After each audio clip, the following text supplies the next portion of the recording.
Hello everybody. Today I'm gonna show you how to buy ticket or put some money in your metro.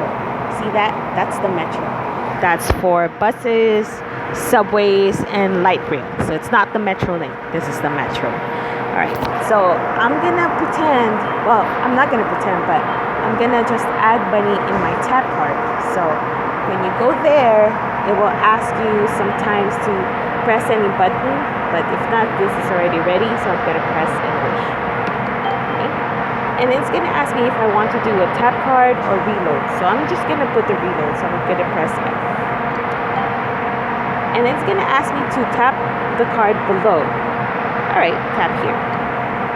It's gonna ask me if I want like a round trip or a whole week or 1 month. That's the Metro Pass. But since I'm just gonna add more money, I'm gonna put store value.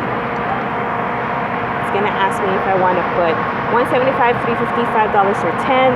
Since I have only $2 right here, I'm just gonna put 175. So I'm gonna press A. And then so it's gonna ask me to put money in. I could also pay by credit card, but since I don't have money in my card, I'm just gonna put money in there. And as I put money in there, it goes, see, from 175 to 75. Just put, there you go. Transaction, and it's gonna say tap card to load fare. That's very important. Tap it again, and the fare has been loaded. It's good. And I get my change right here. Alright. Oh, where is it? There you go. Alright. So I successfully loaded in my tap card.